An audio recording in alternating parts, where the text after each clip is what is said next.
అందరికీ కూడా ఆ అమ్మవారి ఆశీస్సులు ఉండాలని మనస్ఫూర్తిగా తలని వేడుకుంటూ ఈరోజు మనం ఉగాదిలోపు ఈ కథను ప్రతి ఒక్కరూ తప్పకుండా వినాలి. శివుడు పార్వతీదేవికి చెప్పిన కథ. ఒకసారి పార్వతీదేవి శివుడితో మాట్లాడుతూ, స్వామి, మనిషి ఎంత దురదృష్టవంతుడైనా కాని బ్రహ్మ ముహూర్తంలో ఉదయాన్నే నిద్రలేస్తే చాలా సుఖంగా ఉంటారు. ఎందుకు? అసలు బ్రహ్మముహూర్తం యొక్క గొప్పతనం ఏమిటో నాకు వివరంగా చెప్పండి అని అడిగింది. అప్పుడు శివుడు మాట్లాడుతూ ఇలా అన్నాడు, దేవి, ఈ ప్రశ్నకు సమాధానం నేను నీకు ఒక కథ ద్వారా చెబుతాను. కాబట్టి ఈ కథను శ్రద్ధగా విను. ఈ కథను పూర్తిగా విన్నా ఏ వ్యక్తి అయినా సరే ఈ అవకాశాన్ని తాను వదులుకోడు. బ్రహ్మ ముహూర్తం యొక్క రహస్యం మొత్తం జీవితాన్ని మారుస్తుందని తెలుసుకున్న శివుడు కథ చెప్పడం ప్రారంభిస్తాడు. ముందుగా మీరు కూడా శివభక్తులైతే తప్పకుండా ఈ వీడియోను లైక్ చేసి ఓం నమ శివాయ అని చిన్న కామెంట్ చేయండి. దీనివల్ల నిలిచిపోయిన పనులన్నీ ఆ పరమశివుడి కృపతో త్వరగా పూర్తవుతాయి. ఇక పరమశివుడు మాట్లాడుతూ, ఓ పార్వతీదేవి, ఇది చాలా కాలం కిందటి మాట. కాశీ పట్టణంలో దినేశుడు అనే ఒక బాలుడు ఉండేవాడు. ఆ అబ్బాయి చాలా మంచివాడే, కాని అతడికి ఒక చెడ్డ అలవాటు ఉంది. అదేమిటంటే ఆలస్యంగా నిద్రపోవటం, ఉదయం తొందరగా లేవకపోవటం. ఇది అతనికి ఉన్న చెడ్డ అలవాటు. ఉదయాన్నే అతన్ని లేపేందుకు కుటుంబ సభ్యులు అనేక ప్రయత్నాలు చేసేవారు. కాని రోజు ఉదయం లేటుగా లేచేవాడు. ఉదయం 9 వరకు ఆ బాలుడు లేచేవాడు కాదు. చిన్న పిల్లాడే కదా, పెద్దయ్యాక అతని అలవాటు మారిపోతుందిలే అని అనుకుని కుటుంబ సభ్యులు భావించారు. కాని ఆ పిల్లాడు పెద్దవాడు అయ్యాడు. కాని అతని అలవాటు ఏమీ మారలేదు. ప్రపంచంలో ఎన్నో మార్పులు జరుగుతున్నాయి. కాని ఆ పిల్లవాడు మాత్రం ఏ రోజు కూడా బ్రహ్మ ముహూర్తంలో నిద్ర లేవలేకపోయాడు. ఈ అలవాటుతో అతని తండ్రి చాలా కలత చెందాడు. ఆ బాలుడి అలవాటు కారణంగా భయంకరమైన ప్రతికూల శక్తులు అతన్ని చుట్టుముట్టాయి. దాంతో అతను అందరికీ సమాధానాలు చెప్పుకోలేక రోజంతా డిప్రెషన్ కి గురయ్యేవాడు. ఆ ప్రభావం అతని ఆరోగ్యంపై కూడా పడింది. తన స్నేహితులందరూ జీవితంలో విజయం సాధించారని తెలుసుకున్న ఆ బాలుడు మరింత ఆందోళన చెంది దేవుణ్ణి జపించడం ప్రారంభించాడు. నా అదృష్టం బాగోలేదని పదే పదే చెప్పేవాడు. కాని ఆ కుర్రాడి ఫెయిల్యూర్ కి కారణమేమిటో అతని తండ్రికి బాగా తెలుసు అని చెబుతూ శివుడు మళ్ళీ ఇలా అన్నాడు, ఓ దేవి, ఇదిలా గడుస్తుండగా ఒక రోజు అతని తండ్రికి ఒక సాధువు గురించి తెలిసింది. వెంటనే కొడుకు సమస్యకు సంబంధించి సాధువు వద్దకు వెళ్లాలని నిర్ణయించుకున్నాడు. సాధువు వద్దకు వెళ్లి తన కొడుకు అలవాట్ల గురించి చెప్పగా ఆ సాధువు ఇలా అన్నాడు, రేపు మీ అబ్బాయి ఒకసారి ఈ ఆశ్రమానికి తీసుకురండి అని అన్నాడు. ఆ మాటలు ఆ తండ్రి ఇంటికి విని బయలుదేరాడు. తన కొడుకుని సాధువు వద్దకు వెళ్ళు అని నేరుగా కోరితే అతను ఇప్పటికే సిద్ధంగా ఉండడు అని అతనికి తెలుసు. అందుకే అతను కొడుకుని దగ్గరకు పిలిపించి, మీ ఫ్రెండ్స్ అందరూ జీవితంలో సక్సెస్ అయ్యారు కదా, మీకు సక్సెస్ అవ్వాలని లేదా అని అన్నాడు. ఎందుకు లేదు నాన్నగారు, కానీ నేను నా స్నేహితులను వారి విజయ రహస్యం గురించి అడిగినప్పుడల్లా వాళ్ళు ఏమీ జవాబు చెప్పరు అని అన్నాడు. అప్పుడు అతని తండ్రి మాట్లాడుతూ, వాళ్ళంతా ఎందుకు సక్సెస్ అవుతున్నారో నాకు ఆ సీక్రెట్ తెలిసింది అని చెప్పాడు తండ్రి. అప్పుడు ఆ కుర్రాడు కుతూహలంగా అడిగాడు, మీకేం తెలుసు నాన్నగారు, దయచేసి చెప్పండి అన్నాడు. అప్పుడు ఆ తండ్రి మాట్లాడుతూ, రేపు ఉదయం నువ్వు ఒక సాధువు ఆశ్రమానికి వెళ్లి అక్కడ అతన్ని కలవాలి. నువ్వు సమయానికి అక్కడికి చేరుకుంటే అతను ఒక మంత్రాన్ని చెబుతాడు. అది నిన్ను సక్సెస్ అయ్యేలా చేస్తుంది. కానీ ఇక్కడే ఒక సమస్య ఉంది అన్నాడు. దాంతో ఆ బాలుడు ఆశ్చర్యపోయి, ఏం సమస్య ఉందో చెప్పండి త్వరగా అన్నాడు. ఆ సమస్య ఏమిటంటే, నువ్వు నిద్రపోయి లేచేసరికి అతన్ని కలిసే సమయం అంతా అయిపోతుంది అన్నాడు. ఇది విన్న ఆ బాలుడు ఆత్మవిశ్వాసంతో ఇలా అన్నాడు, సరే నాన్న, నేను ఈరోజు రాత్రంతా మెలుకొని ఉంటాను. ఉదయాన్నే సాధువును కలవడానికి వెళ్తాను అన్నాడు. దాంతో తండ్రి మాట్లాడుతూ, సరే అయితే, కానీ అక్కడికి వెళ్లిన తర్వాత నువ్వు ఒక సాధువు ఆజ్ఞ ప్రకారం ఖచ్చితంగా పాటించాలి అన్నాడు. ఆ తండ్రి తండ్రి చెప్పిన మాటలకు ఆ కుర్రాడు చాలా సంతోషించాడు. జీవితంలో మొదటిసారి రాత్రిపూట మెలకువగా ఉన్న తక్కువ సమయంలోనే నిద్రలోకి జారుకున్నాడు. మరుసటి రోజు ఉదయం నిద్ర లేచేసరికి ఆ సాధువును కలిసే సమయం ముగిసిందని తెలుసుకున్నాడు. దీంతో ఆ పిల్లవాడి తండ్రి ఆ కుర్రాన్ని చూసి, నువ్వు జీవితంలో ఎప్పటికీ విజయం సాధించలేవు అన్నాడు. వెళ్లి పడుకో అన్నాడు తండ్రి. తండ్రి నోట ఇలాంటి మాట విని వాడు చాలా బాధపడ్డాడు. పిల్లవాడు మనసులోని సవాలు విసురుతున్నాడు. రేపు ఉదయం తప్పకుండా సాధువును కలవడానికి వెళ్ళాలి అనుకున్నాడు. అయితే ఆ బాలుడి కాలికి చిన్న గాయం కావటంతో రాత్రంతా నొప్పి వచ్చింది. దాంతో ఆ బాలుడు నిద్రపోలేదు. ఇక కథను ముందుకు తీసుకుని వెళ్తూ పరమశివుడు ఇలా అన్నాడు. ఓ దేవి, ఇలాంటి సందర్భంలో అతనికి ఇదే మొదటిది. తన జీవితంలో మొదటిసారి అతను సూర్యోదయాన్ని చూశాడు. అతను వెంటనే రెడీ అయ్యి సాధువుని కలవడానికి వెళ్ళాడు. ఈరోజు అతని అనుభవం పూర్తిగా భిన్నంగా ఉంది. అతను చాలా ప్రశాంతంగా ఉన్నాడు. బాలుడు సన్యాసి ఆశ్రమానికి చేరుకోగానే సాధువు మరియు అతని శిష్యులు అందరూ ధ్యానం చేస్తూ కూర్చోవటం చూశాడు. ఇక శివుడు మాట్లాడుతూ, ఓ దేవి, ఇక వాళ్ళ జ్ఞాన సమయం ముగిసిన తర్వాత ఆ బాలుడు సన్యాసి దగ్గరికి వెళ్లి నమస్కరించి, నేను జీవితంలో విజయం సాధించడానికి మీ దగ్గర ఏదైనా మంత్రం ఉందా? ఉంటే దయచేసి నాకు చెప్పండి. నేను కూడా నా స్నేహితుల్లాగా సక్సెస్ కావాలని కోరుకుంటున్నాను. నేను కూడా మంచి జీవితాన్ని గడపాలనుకుంటున్నాను అన్నాడు. తర్వాత శివుడు మాట్లాడుతూ, ఓ దేవి, అప్పుడు ఆ సాధువు చిరునవ్వు నవ్వి, నువ్వేనా ఆ పిల్లవాడివి? నిన్న నీ తండ్రి నన్ను కలవడానికి వచ్చాడు. అతను నీ గురించి అన్ని విషయాలు చెప్పాడు. ఆ మంత్రాన్ని నీకు చెప్పేవాడినే కాని అని ఆగాడు. కాని అని అనే మాట వినగానే ఆ బాలుడు భయపడ్డాడు. కాని ఏంటి గురుదేవా ఆ మంత్రం అని అన్నాడు. నీకు చెబుతాను కాని రాబోయే 21 రోజుల పాటు నువ్వు నా మాట వినాలి. నా మాట నిగ్రహంగా పాటించాలి. అప్పుడు నేను 21 రోజుల తర్వాత ఆ మంత్రం నీకు చెబుతాను. అప్పటి వరకు నేను ఏది చెబితే అది నువ్వు ఖచ్చితంగా చేయాలి. నువ్వు సక్సెస్ కాకపోయినా లేదా పని మధ్యలో నీ సంకల్ప బలం తగ్గినా అప్పుడు ఆ మంత్రం ఎటువంటి ప్రభావాన్ని చూపదు అన్నాడు గురుదేవుడు.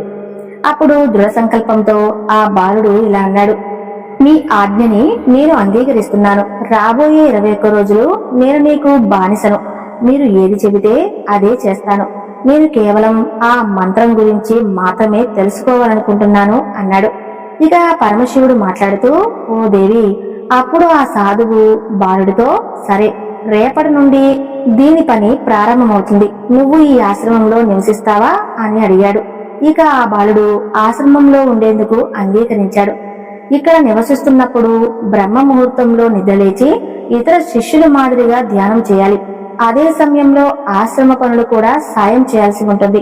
ఈ ఆలోచన విచ్ఛిన్నం కాకూడదు అని గుర్తుంచుకో అన్నాడు గురువుగారు. ఇక ఇప్పుడు ఆ బాలుడు కూడా సాకుతో ఏకీభవించాడు. మరుసటి రోజు నుంచి అతను పని ప్రారంభమైంది. ఈసారి అతను తన సంకల్పాన్ని నెరవేర్చాడు. కానీ 1 వారం తర్వాత అతని సంకల్ప బలం తగ్గింది.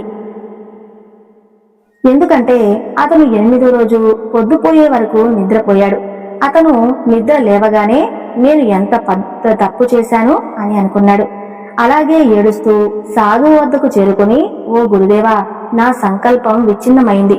ఇప్పుడు నేను జీవితంలో ఎప్పటికీ విజయం సాధించలేనని ఏడుస్తూ చెప్పాడు.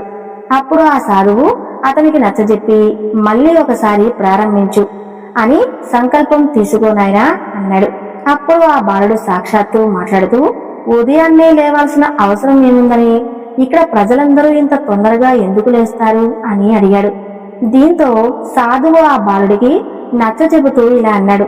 ఉదయం లేవడం వెనుక, అంటే బ్రహ్మ ముహూర్తంలో నిద్ర లేవటం వెనుక ఒక గొప్ప శాస్త్రం దాగి ఉందని వివరించాడు.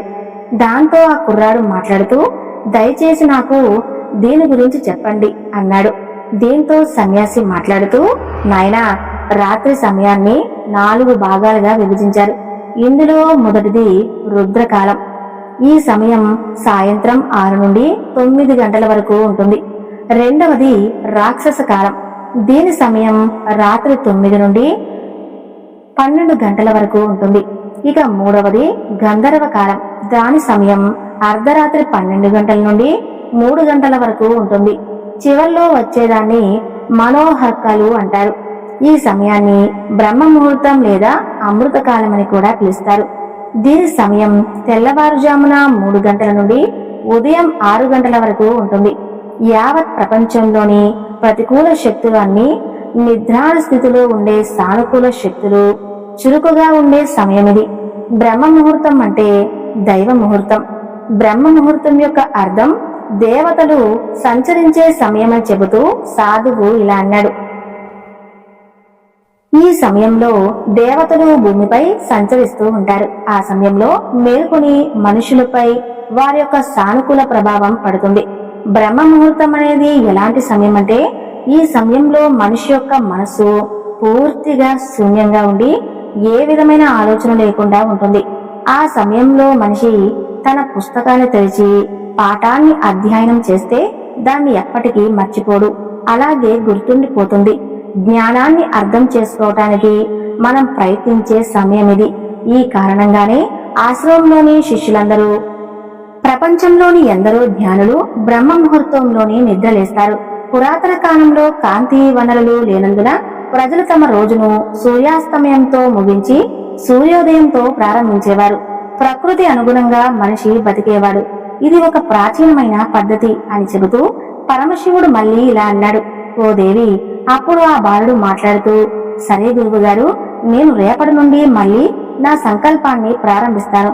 కానీ బ్రహ్మ ముహూర్తంలో లేచిన తర్వాత నేను ఏం చేయాలి అని అడిగాడు. అప్పుడు సాధువు మాట్లాడుతూ, బ్రహ్మ ముహూర్తంలో ఏం చేయాలో ఎలా చేయాలో నేను చెబుతాను, జాగ్రత్తగా విను అన్నాడు. అన్నిటికంటే ముందుగా భూమాతపై కాలు మోపి ముందు లేచి భూమాతకు నమస్కరించాలి. తర్వాత మీ 2 అరచేతులను చూడాలి. అలాగే ఈ రోజు సూర్యోదయాన్ని చూసే అవకాశాన్ని ఇచ్చినందుకు దేవుడికి కృతజ్ఞతలు తెలియజేయాలి. దీని తర్వాత నిత్య కర్మలు మరియు స్నానాలు ఆచరించాలి. స్నానం అనేది శరీరానికి మాత్రమే కాకుండా మనసు యొక్క స్వచ్ఛతను కూడా పెంచుతుంది. స్నానం చేసిన తర్వాత మెడిటేషన్ ప్రక్రియ ఉంటుంది. బ్రహ్మ ముహూర్తంలో ధ్యాన వ్యవధి 21 రోజుల వరకు ఉంటుంది. ఈ ప్రక్రియను ఎప్పుడు చేస్తారంటే మీ కోరికలు తీరనప్పుడు చేయటం జరుగుతుంది. ఇది ఎలాంటి సమయం అంటే ఒక వ్యక్తి తన ఆజ్ఞా చక్రం సక్రమం చేయటానికి పనిచేసే సమయం ఇది అని చెబుతూ శివుడు మళ్ళీ ఇలా అన్నాడు. ఓ దేవి, అసలు 2 కనుబొమ్మల మధ్య ఆజ్ఞా చక్రం ఉంటుంది. దీనిని సంకల్ప స్థలం అని కూడా అంటారు. ఈ చక్రంపై జ్ఞానాన్ని కేంద్రీకరించి మన కోరికలను పదే పదే పునరావృతం చేస్తుంటే ఆ కోరిక కేవలం 21 రోజుల్లోనే పూర్తిగా నెరవేరుతుంది. ఒకవేళ మీ మనసులో తీరని కోరిక ఉండి దాన్ని మీరు నెరవేర్చుకోవాలి అనుకుంటే అన్నిటికంటే ముందుగా ఆ కోరిక ఏమిటో నివృత్తి చేసుకోవాలి. మీకు ఏం కావాలో ఖచ్చితంగా నిర్ణయించుకోవాలి. దీని తర్వాత జ్ఞాన పద్ధతిని ప్రారంభించాలి. బ్రహ్మ ముహూర్తంలో స్నానం చేసిన తర్వాత గాలి ప్రవేశించే ఒక ప్రదేశాన్ని ఎంచుకోవాలి. ధ్యానంలో శుద్ధ ప్రాణవాయువు అనేది ఎంతో ముఖ్యం. ధ్యాన భంగిమలో వెన్నెముకను మరియు మెడను నిటారుగా ఉంచాలి. సుఖాసన స్థితిలో 2 చేతులను మోకాళ్లపై ఉంచి కళ్ళు మూసుకొని కూర్చోవాలి. చేతులు పిడికిళ్లను మూసివేసి 2 నుండి 3 నిమిషాల పాటు పూర్తిగా నిశ్శబ్దంగా ఉండాలి. మీ శరీరం నిశ్చలంగా ఉన్నప్పుడు, మీ శ్వాస కూడా ప్రశాంతంగా ఉన్నప్పుడు ఆ తర్వాత మీ దృష్టిని అంతా ఆజ్ఞా చక్రం మీద పెట్టాలి. ఈ సమయంలో దీర్ఘంగా శ్వాస తీసుకుని శ్వాసను అలాగే ఆపి ఉంచండి. అనగా శ్వాసను వదలకుండా అలాగే కూర్చోవాలి. ఈ సమయంలో మీ కోరికను మీ మనసులో పునరావృతం చేయండి. అలాగే మీ మనసుతో ఇష్ట దేవతలను మరియు గురువులను ఉద్యమించాలి అని చెబుతూ సాధువు మళ్ళీ ఇలా అన్నాడు. ఎప్పుడైతే శ్వాసను ఆపడం కష్టంగా మారుతుందో అప్పుడు నెమ్మదిగా శ్వాసను బయటకు వదిలేయాలి. ముక్కు నుంచే శ్వాసను తీసుకుని దాన్ని నోటి నుండి వదిలేయాలి. ఈ ప్రక్రియను ప్రతిరోజు 3 నుండి 4 సార్లు పునరావృతం చేయండి. ఇలా ప్రతిరోజు చేయటం వలన మీ కోరిక అనేది సుప్తచేతన మనసుకు ఖచ్చితంగా చేరుతుంది. అనగా సబ్ కాన్షియస్ మైండ్ కి చేరుతుంది. దీనివల్ల ఆ కోరిక అనేది త్వరలోనే నెరవేరుతుంది. దీనివల్ల ఆజ్ఞాచక్రం సక్రమమయ్యి మన ఆజ్ఞను త్వరగా నెరవేరుస్తుంది. శ్వాసను అదిమి పట్టే సమయంలో శ్వాసను వదలకుండా అలాగే ఉన్నప్పుడు శరీరంలో అత్యవసర పరిస్థితి ఏర్పడుతుంది. తద్వారా మీరు పనికిరాని విషయాల గురించి ఆలోచించడం మానేస్తారు.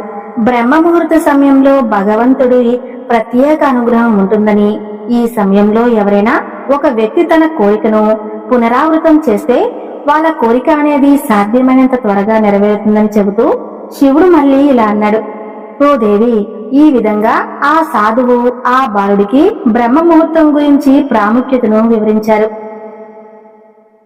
ఆ తర్వాత 21 రోజుల పాటు ఆ బాలుడు ప్రతి ఉదయంలో ఈ ప్రక్రియను అనుసరించాడు. ఇప్పుడు అతను చాలా క్రమశిక్షణతో ప్రశాంతంగా మారాడు.